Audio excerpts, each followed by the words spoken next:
আসসালামু আলাইকুম রহমতুল্লাহি ওয়া বারাকাতুহু। প্রতিদিন 2 মিনিট হাদিস এই ভিডিওতে আপনাদের সবাইকে স্বাগত জানাচ্ছি। আজকের হাদিস আবু হুরায়রা রাদিয়াল্লাহু আনহু বর্ণনা করেন যে একদিন রাসূলুল্লাহ সাল্লাল্লাহু আলাইহি সাল্লাম মসজিদ হতে বের হতে গেলেন, অথচ তখন নামাজের ইকামত হয়ে গিয়েছিল এবং কাতারগুলো ঠিক করা হয়ে গিয়েছিল। এমনকি তিনি তার মুসাল্লায় দাঁড়িয়ে গিয়েছিলেন। আমরা তার আল্লাহু আকবার বলার অপেক্ষা করতেছিলাম, কিন্তু তিনি বাইরে গিয়ে আমাদের স্থানে অবস্থান করতে বললেন। তখন আমরা আমাদের অবস্থানরত অবস্থায় অপেক্ষা করছিলাম। শেষ পর্যন্ত তিনি আমাদের নিকট বের হয়ে আসলেন। তখন তার মাথা হতে ফোঁটা ফোঁটা পানি পড়ছিল। আসলে তিনি গোসল করে এসেছিলেন। এ হাদিস দ্বারা প্রমাণিত হয় যে শরীয়তের বিধানের ব্যাপারে ইবাদতের ক্ষেত্রে নবী রাসূলগণেরও কিছু ভুলে যাওয়ার বিচিত্র কিছু নয়। এ হাদিস হতে জানা যায় ব্যবহৃত পানি পাক পবিত্র।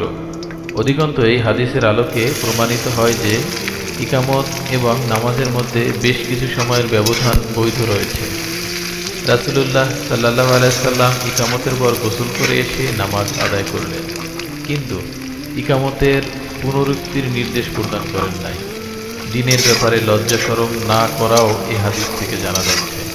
প্রয়োজন হলে ইমামের প্রতীক্ষায় মুক্তাদিদের দাঁড়িয়ে থাকতে হবে বলেও এই হাদিসে প্রতিমান হয়।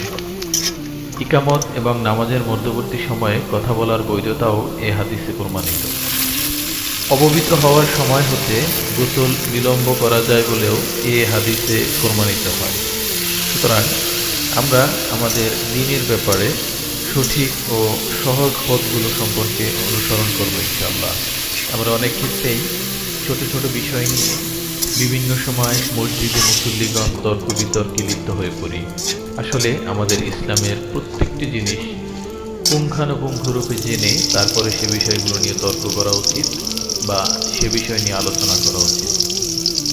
মহান আল্লাহ পাক রব্বুল আলামিন আমাদের সবাইকে দ্বীনের জ্ঞান বোঝার তৌফিক দান করুন। আমিন। আসসালামু আলাইকুম।